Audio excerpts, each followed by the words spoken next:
Welcome to the Swedish Junior Hockey Podcast. My name is Jacob Dahlin, and today we have a journalist on the line here. And welcome to the podcast, Alfonso Acevedo, or how do you pronounce your last name? Acevedo. Okay. So Yeah. welcome to the podcast. Thank you. It's nice to be here. This episode is brought to you by Scandlux, your home for Scandinavian luxury products for the U.S. market. You can find us at scandlux.com. So you popped up on the Twitter feed and LinkedIn feed, and I got intrigued because first of all, I think it popped up that you were it was one of these. You are now the head of European scouting for a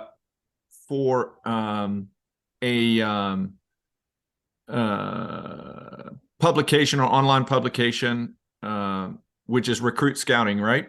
Yep. Well, And I'm co-head along with one of our Russian scouts, but yeah. Yeah, and then I looked deeper and it said Finland and Sweden. Yeah.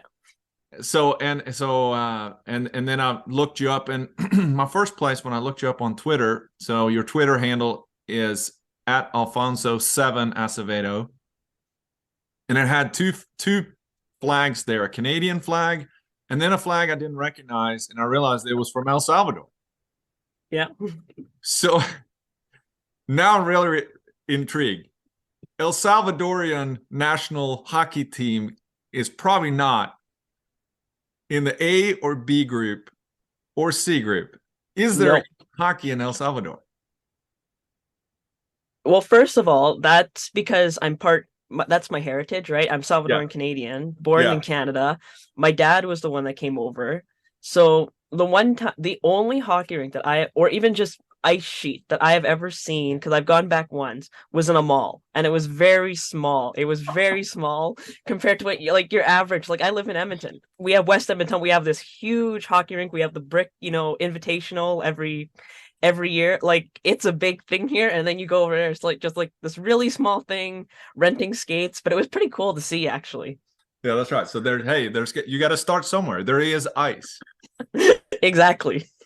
All right, great. Well, so tell everybody a little bit about you, because I think it's interesting to have a little bit different people on that. Maybe we really haven't had that many people from Canada. So I wanted to give an opportunity for you to tell everybody about you. I want to talk about European scouting specifically on the site that you write for, because I think the content there is super detailed. And yeah. I know we spoke a little bit before Junior Worlds, but I think this is a good time because now we're getting into before the NHL draft, and I know you have a lot of draft lists that you guys spend a lot of time and especially what I was impressed with, frankly, was the detail on the player profiles was excellent, and I really highly recommend people go in there because it was not the normal stuff. It was a little bit different, and it was using clips, and you can actually see in one stop, you can see a lot about the person, about the player, which I thought was cool. Not just where do I think he's going to end up, which to me is not so interesting. Mm-hmm. The other part that I wanted to talk about is really the Canadian university system, which I find myself not very knowledgeable about. We're actually going to have Johan Eriksson, who's with Brantford Rattlers, come back on. He was in episode 1 or 2, who lives outside of Toronto, and we're going to talk about the Canadian system there as well, but more from a recruitment standpoint.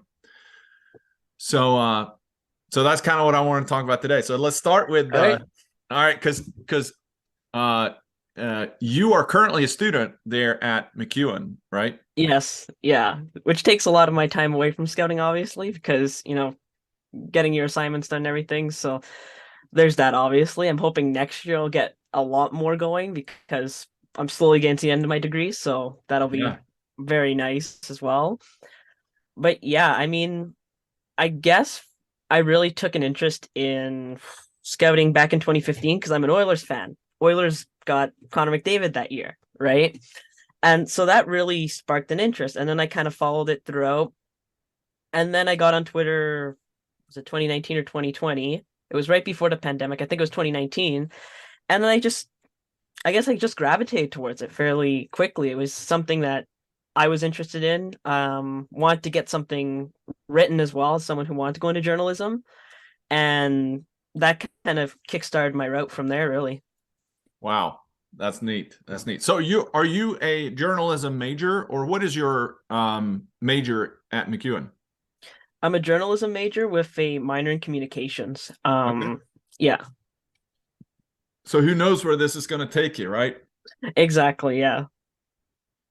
And so let's talk a little bit about Recruit Scouting as an online publication, or how would you describe it?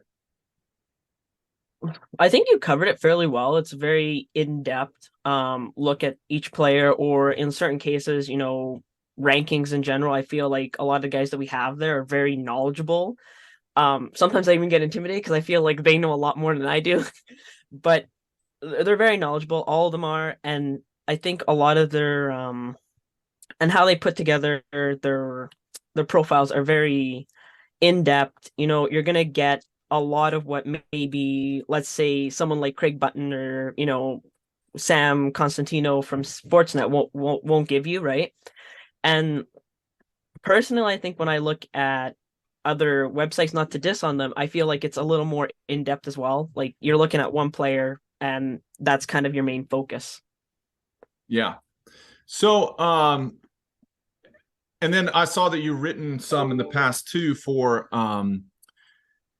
a couple of other as a freelance, which I got to give it to you. It's not like you're sitting on the couch but you're getting your feet wet with some other publications, Puck Authority, yeah, exactly. and HockeyList.com. So so awesome. And by the time that you'll be done with your degree, you've already built a pretty good resume in what you're doing. Yeah. How did you end up with Finland and Sweden? Okay, so when I first joined, when Ashley Glover, not sure if you know him, he was the head of North American scouting at the time for Recruit before he joined Medicine Hat. He brought me on, and at the time they had fairly good amount of WHL scouts. So Gavin Chason, the owner of Recruit Scouting, came to me and said, "Hey, we have a lot of WHL scouts. Would you want to do the Canadian Junior A system for, I think I joined in January, so from January to the end of the draft year." And I said, sure, gets my feet wet. I'm going to start out there. End of the year comes around. We're getting into, the following year. I think it was 2021 or 2022 year. I think it was this past year. Yes. And he comes and says, "Hey, I'm going to bump you up to go work, scout the Finnish and Swedish regions." And that's kind of how I ended up there. It was really kind of more just moving me along as we go. And then, we got to this point as, co-head of European scouting with them. Yeah. So have you always been a hockey fan? Yes, from as long as I can remember. Yeah, it's kind of hard when you grow up in Edmonton to not be that, I'm assuming. So what was your first, so when that changed, and I want to go and talk a little bit about Junior A too, excuse me, but so when you heard Finland and Sweden, what was the first thing that came to your mind when you then said, "Oh, okay"? What's the spontaneous first thought when you think back of Finland and Sweden? Well, obviously it's Finland and Sweden, right? It's not but in terms of hockey players. Oh, I think that was the year. Any specific players that you can recall? I mean, there's not been that many Swedish big deal hockey players from Edmonton as of late. Yeah, no, there haven't been many that have. I mean, I guess Broberg might be the most recent one, I guess, out of all of them. And then I guess Finland, you could kind of say Pujärvi, but you probably have to go a little further. And probably the one name that always comes up is Jari Kurri, right? Obviously. So I think Sweden and Edmonton, I think that's still there's room to grow with that. But obviously Finland, you had Jari Kurri, you had Esa Tikkanen, right, back in the 80s and 90s. So those were two names that came up, like just basing here in Edmonton. Yep. And then obviously when I first started, there was Anton Lundell that I really liked that year in 2020. And so there was that, and obviously, Capo Caco and all those other guys as well. Yeah, and so Adam Larson was also there, and interesting. So I'm looking at the list here just from a standpoint of there's not been a whole lot of them that have kind of. There's been some people that have come through there, and Anton Lander, who's back in Sweden now. Adam Larson, I think Adam Larson and Anton Lander is playing for the same team in Timrå. But they had their shot in the NHL. It was tough to make it, and now they're back. I think Adam Larson is still in Seattle, right? Is he okay? So he got traded. I think he went to Seattle. Yeah. Yeah. Kent Nilsson back in the day as well. So yeah, and I'm sure that there's a longer list out there that of course we had Tommy Salo, who was a guest on the podcast as well, but that was a little while ago. So yeah. All right, cool. So let's go back to Junior A. So since you guys started there with recruit in Junior A, I'm a little bit curious because some of the people in Sweden are probably a little bit confused on what is the difference between Junior A and Junior B, and who really is considered Junior A in Canada. Oof. I guess from a Swedish standpoint, your J20 league, I guess, would kind of be like your major junior. So like, your WHL, your OHL, your Q, and so on and so forth, right? I guess who do you think is Junior A? Because you have the CCHL or the CJHL, the Canadian Junior Hockey League, which is the step below the major. Yeah, that's the Junior A. Yeah, that's the Junior A level. But then there's these other, I was just talking about Brampton Rattlers, who plays in the Greater Ontario the Gojo. Is that the Gojo or the? You have some of these that are kind of teetering. Are they considered Junior A or are they considered Junior B? And what's the difference?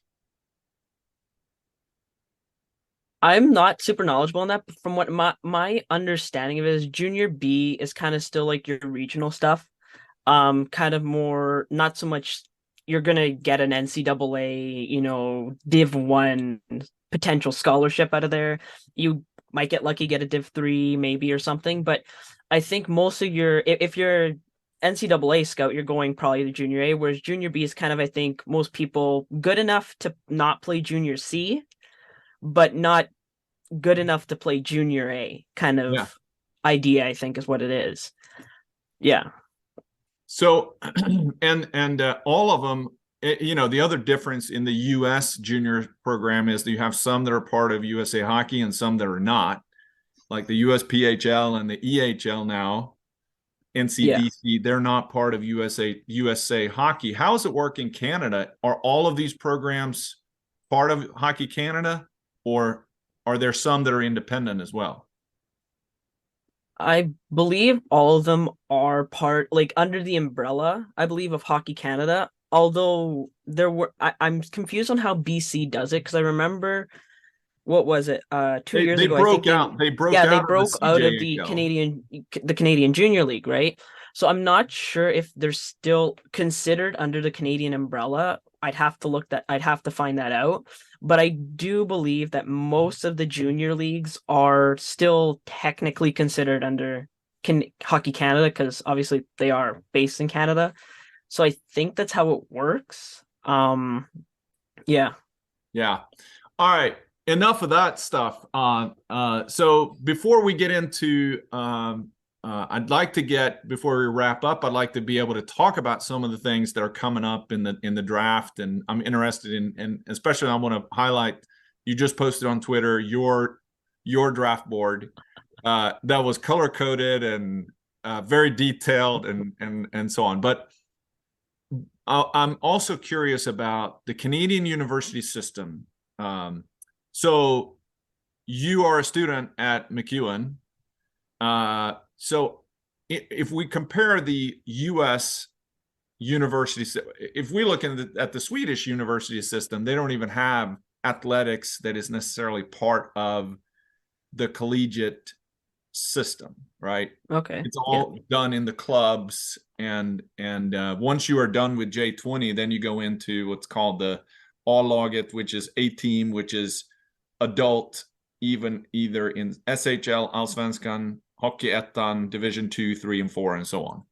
So some of them, most of them, they don't go to college at the same time. Some of them do, but of course, in the U.S., you have NCAA Division 1, NCAA Division 3, and then you have the ACHA Division 1, 2, and 3. So those are typically and then you have some nuances with the conferences within each one and so on. How does it work? What are the differences and what's the similarities of the Canadian university system versus the U.S.?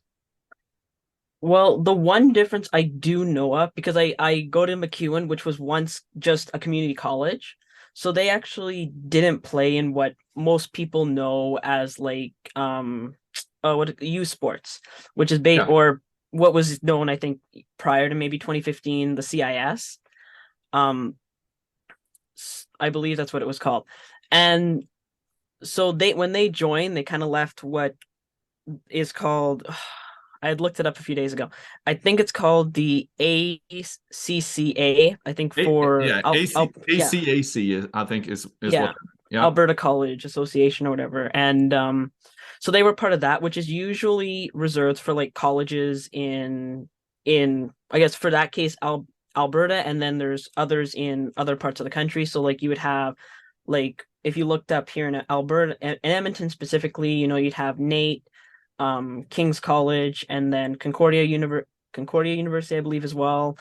And then, obviously with MacEwan now, it's part of the U Sports along with the U of A and everything.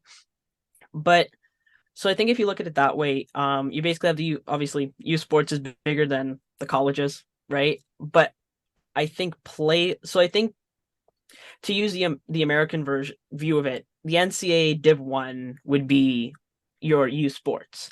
Yeah.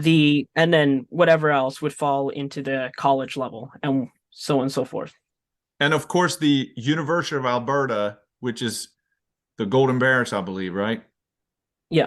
And so you actually have the North Carolina Golden Bears. I don't know if you knew that. Should be a good article to write about, which is so the guy that runs it, which is Paul Strand, played hockey at the University of Alberta, played some in Europe, but played mainly down here in Greensboro and Raleigh, and lives in Carolina. So he had an organization that took the name and the colors of the Golden Bears. So I've been very familiar with that association. Paul's a great guy. We should probably have him on. But so they're part of U Sports, right? Yes, they are. Yeah. All right. And but what's interesting is that there's not very many non-Canadians that play in the Canadian universities. Yeah, because I think part of that is obviously at least when I go to games and I look up, the rosters, most of them come from within the city. So, your AAA teams, your U18 AAA teams, whatever, or in certain cases, your junior A leagues. I have noticed, however, there are players that did come from Div 1 in the US, which I did find interesting. I believe MacEwan has one guy that came from Denver. I think the Pioneers down there. Yep. Don't know how that happens. That I know it is possible to do that, but it's just interesting that someone would go. For me personally, I found it interesting. Someone went from a Div 1 team in Denver to, a small university in Edmonton, right? Yeah.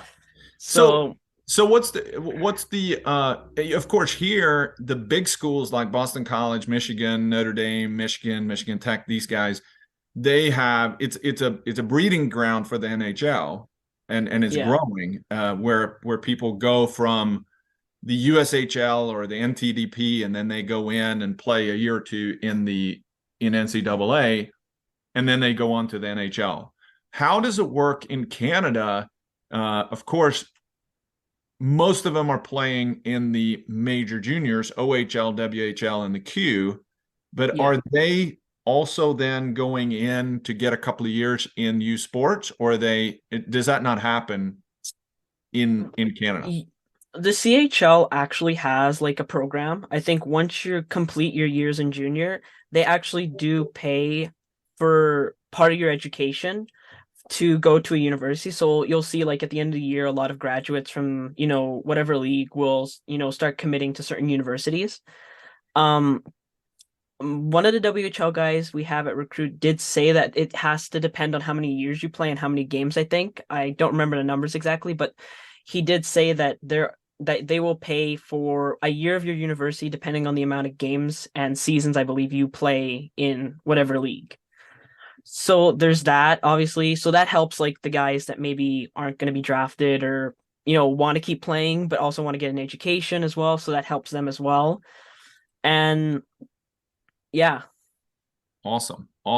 Well, we've learned a little bit now about. We're going to dive a little bit more into the U Sports and the different teams probably as we grow, and maybe I've been challenged now to kind of go to Elite Prospects and look at Swedish players in the Canadian system. I need to do a better job too in looking at in the major juniors, and which players are coming from Sweden into those programs, and not just in the U.S. junior programs.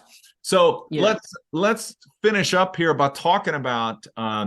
So when I say the NHL draft, and you're thinking about Swedish, let's forget about the Finnish players. We don't care about the Finnish players at all. Let's just talk about the Swedes. Who's exciting in this year's draft class? Everybody talks about Connor Bedard. Tired of hearing of Connor Bedard. Good player, but who are you excited about from Sweden this year? Well, I think the obvious one is Leo Carlsson. I think that's the one. And then I think you're going to see a lot of draft boards start changing on this. I think, don't remember where Button had him or even Mackenzie had him recently, but Axel Sandin Pellikka as well. I honestly, the reason he was in my honorable mentions at the beginning of the year was just I wasn't sure about how he was going to play that year in particular, because I did like him at the Helenka and I thought he played really, really well. And then obviously I released it right before the juniors, and he goes ahead and plays amazing at the juniors. So obviously he's going to be ranked much higher next time I release mine. But he's definitely someone to be looking at and be very excited about, obviously. Yeah. I was going to pull up too. I should have done this, but I didn't, because let's pull up your Twitter, because you had just posted that. Alfonso.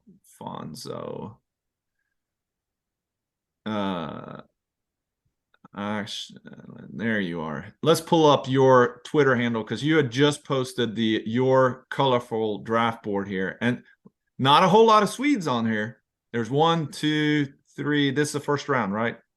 Yeah. So first of all, what's the difference with the color coding here? Because you got orange, blue, green, gray, yellow, and pink.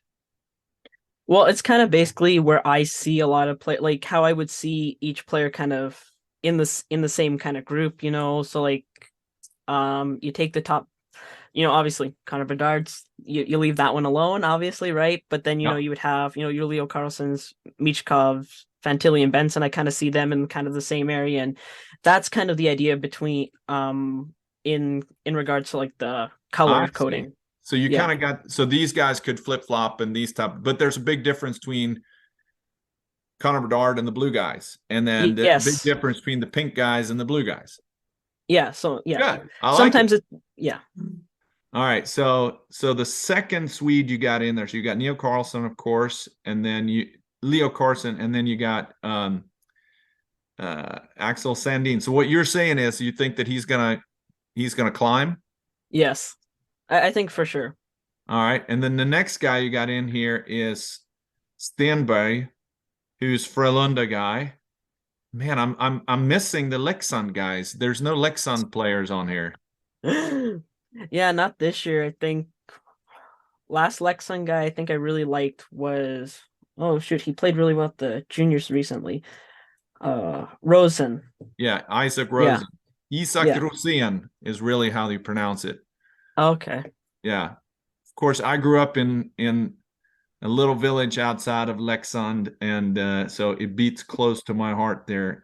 So I'm there is an interesting guy, Anton Johansson, who is Thomas Johansson, the general manager of Leksand. His son just signed a rookie deal with Leksand. So he is a 04 or 05, maybe he's 05. I can't remember. Played so that means he's just played 10 games in the SHL. Okay. Meant that he just signed a rookie deal with Leksand. So that's someone incredible pedigree and has already gotten the chance early on. So you'll probably see him. I'm not sure if he's in next year's draft class or the year after. Yeah. So he is probably gonna be someone that is on next year's radar. And he just got selected, I believe, to the U19 national team that is playing here soon. Oh wow. Yeah. So anybody else that you think is coming from the outside here on the with the Swedes? Oh, I know Gabe Foley over at Recruit, and I think a lot of guys at Recruit are starting to jump on the Noah Dower Nielsen hype train as well. The way I looked at him was kind of more I think he could probably be a goal scorer. I didn't mind him honestly. Anton Wahlberg as well has what a gotten glowing review. I didn't mind him. I mean, at the time when I watched him, he was okay. He wasn't in my top, first round when I watched him. Then I watched him again, put him in, think right at the cusp of my, 37. I had him. Probably is gonna climb up again. I think a lot of Swedes are gonna climb up. Another guy that's been mentioned as well that I like is Anton Wahlberg, out of Malmo. And oh yeah, and also Tom Wielander. I think that's guy I can't believe I mentioned him last because I think he's a guy that teams are going to be interested in as well. Where did I have him anyways? Of course, we can only see the first round there. Yeah. What about on the goalie side? So you're looking at this year's draft class are the 03s, right? No. Or is it 03 or is it 04? I'm sorry, it's 04s. It's 04s. So the junior team, I'm looking at the roster on the Swedish junior team from the World Juniors. All goalies were 03s, so they didn't have any 04s on the roster that played in the World Juniors. Interesting little fact. I don't know if you've got him on your radar, but Stefan Liv, who was playing for HV71, was killed in the locomotive plane crash. Legend goalie with the Swedish national team. His son is a very, very he's now playing on the national team, the U18, I believe. He's an 05.